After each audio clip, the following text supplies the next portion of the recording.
അപ്പോൾ FIFA world cup 2026ന്റെ മറ്റൊരു കളി കൂടി കഴിഞ്ഞിരിക്കുകയാണ്. മൊത്തം 4 കളികളായിരുന്നു കഴിഞ്ഞ ദിവസം ഉണ്ടായിരുന്നത്. ഏതൊക്കെയായിരുന്നു കളികൾ? ഫസ്റ്റ് സ്പെയിനും കേപ്പ് വെർഡയും തമ്മിലുള്ള മത്സരമായിരുന്നു. അത് ഇന്ത്യൻ സ്റ്റാൻഡേർഡ് ടൈം 9:30 സ്പെയിനിന്റെ ഒരു മാച്ചിനാണ്. അതും നമുക്ക് എടുത്തു പറയേണ്ട ഒരു മാച്ച് തന്നെയായിരുന്നു, സ്പെയിനും കേപ്പ് വെർഡയും തമ്മിലുള്ള ഒരു മാച്ച്. പിന്നെ വന്നിട്ടുള്ളത് ബെൽജിയം ആൻഡ് ഈജിപ്തിന്റെ മാച്ചായിരുന്നു ഉണ്ടായിരുന്നത്. അതും നല്ലൊരു ഗംഭീര മാച്ച് തന്നെയായിരുന്നു, ബെൽജിയം വേഴ്സസ് ഈജിപ്തിൽ ഉണ്ടായിരുന്നത്.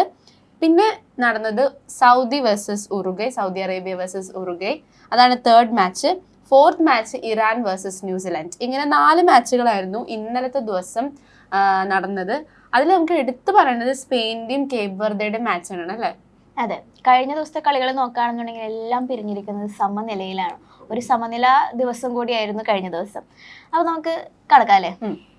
അപ്പം സ്പെയിനിന്റെയും കേപ്പ് വെർഡയുടെയും നോക്കുകയാണെങ്കിൽ നമ്മൾ ഏറ്റവും കൂടുതൽ എടുത്തു പറയേണ്ടത് അവരുടെ ഗോളിനെയാണ്. അത് കേപ്പ് വെർഡയുടെ ഗോളി വോസീനിയ എന്ന് പറഞ്ഞിട്ടുള്ള ഒരു 40-ാം വയസ്സുകാരനാണ് വോസീനിയ.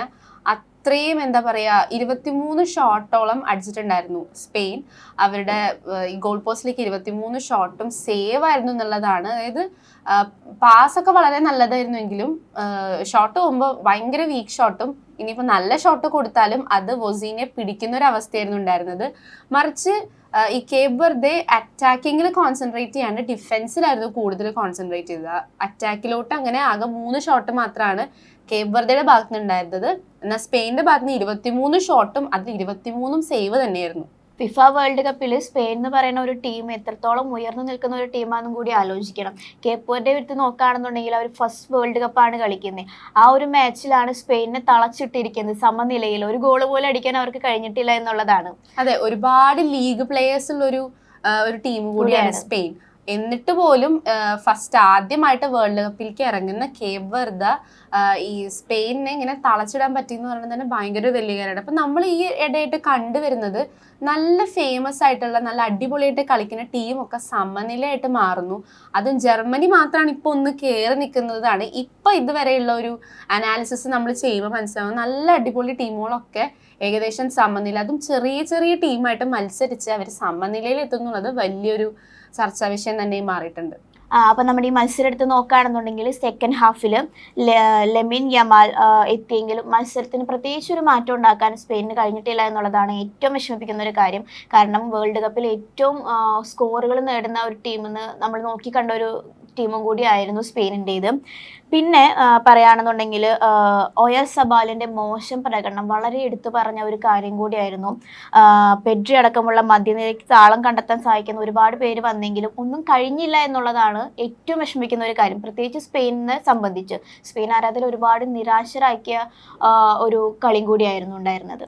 അതെ, ഇനിയിപ്പം ലമീൻ യമാലിന്റെ കേസ് നോക്കുകയാണെങ്കിൽ എന്തുകൊണ്ടും അവരെന്നെ ഫസ്റ്റിലേക്ക് തന്നെ ഇറക്കാമായിരുന്നു എന്ന് എനിക്ക് പേഴ്സണലി തോന്നി. കാരണം 72ാമത്തെ മിനിറ്റിൽ ഇത്രയും നല്ലൊരു നന്നായിട്ടൊരു കളിക്കുന്ന ഒരു പ്ലെയർ ഏകദേശം മാച്ചിന്റെ അവസാനത്തിലാണ്. മേ ബി കോച്ച് വിചാരിച്ചിട്ടുണ്ടാവും ഈസി ആയിട്ട് ഗെയിം വിൻ ചെയ്യാൻ പറ്റും.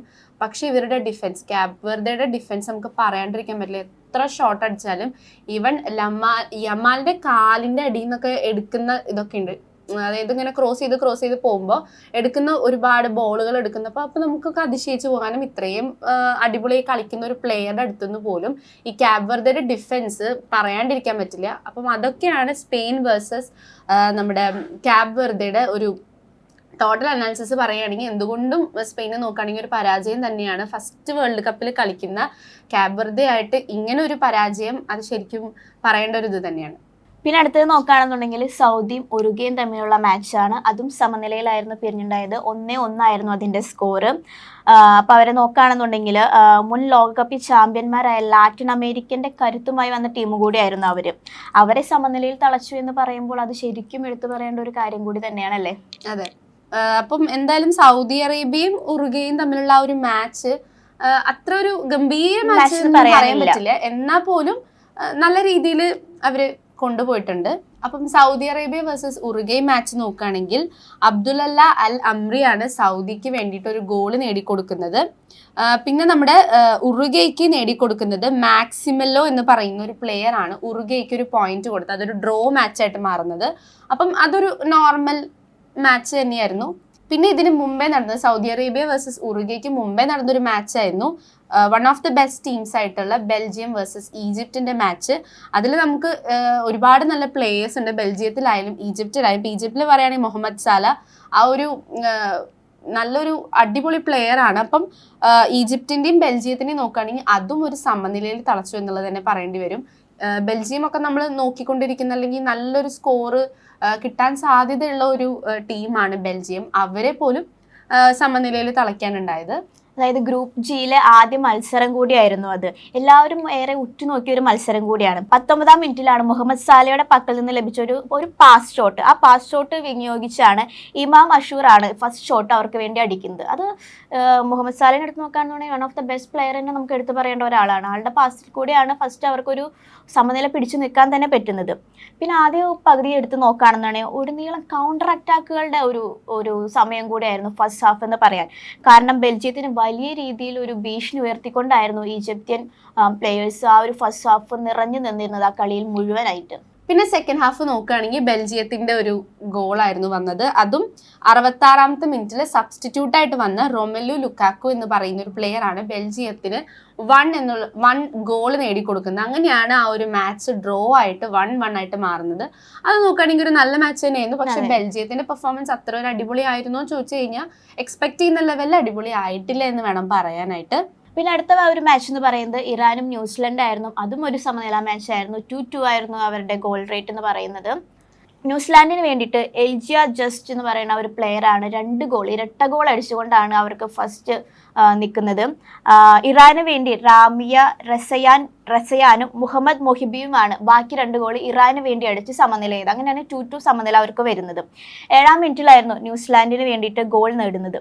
ഏകദേശം നമുക്ക് ന്യൂസിലാൻഡിന്റെ കാര്യം നോക്കുകയാണെങ്കിൽ അവർ നല്ല രീതിയിൽ തന്നെ പ്ലേ ചെയ്തിട്ടുണ്ട്.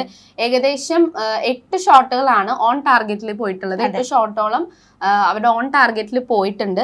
അപ്പൊ നമ്മൾ നോക്കുകയാണെങ്കിൽ ന്യൂസിലാൻഡ് തന്നെയാണ് ഇവിടെ കുറച്ചുകൂടി മികച്ചതെന്ന് നോക്കണം. അവരുടെ അറ്റാക്കിംഗ് ആയാലും ഡിഫെൻസിങ് ആയാലും കുറച്ചും കൂടി ഒന്ന് മുന്നിട്ട് നിന്നത് ന്യൂസിലാൻഡ് തന്നെയായിരുന്നു. അപ്പൊ ഇതൊക്കെയായിരുന്നു കഴിഞ്ഞ ദിവസത്തെ മാച്ചുകളുടെ വിവരം. എടുത്തു പറയേണ്ടത് സ്പെയിനും കേപ്പ് വെർദെ. സ്പെയിൻ എന്നല്ല, ഇനി കേപ്പ് വെർദെ എന്ന് വേണം പറയാനായിട്ട്. അതായത് ഇത്രയും ഒരു അടിപൊളി ടീമായിട്ട് പോലും അവരെ തളയ്ക്കാൻ പറ്റി എന്നുള്ളത് ഒരു വലിയ കാര്യമാണ്.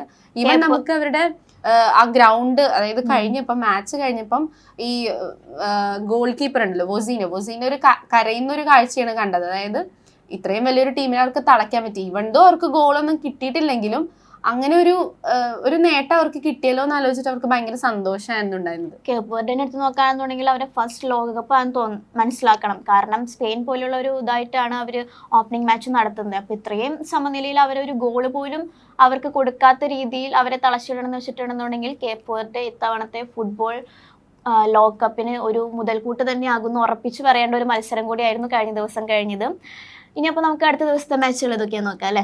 അടുത്ത ദിവസത്തെ മാച്ചുകളെ കുറിച്ച് പറയാനാണെങ്കിൽ എല്ലാവരും ഉറ്റുനോക്കിയിരിക്കുന്ന ഒരു ഡേ ആയിരിക്കും മേ ബി. അതായത് ഒരുപാട് ഫാൻസിനെ സൃഷ്ടിച്ച അത്രയും ഫാൻസ് ഉള്ള 3 ഗ്രൂപ്പുകൾ നാളെ ഇറങ്ങുന്നുണ്ട്, അല്ലെങ്കിൽ 3 ടീമുകൾ നാളെ ഇറങ്ങുന്നുണ്ട്. അതിലെടുത്ത് പറയേണ്ടത് ഫ്രാൻസ്, അർജന്റീന ആൻഡ് പോർച്ചുഗൽ. ഈ 3 ടീമിന്റെയും ഗെയിം വരുന്നത് നാളെയാണ്.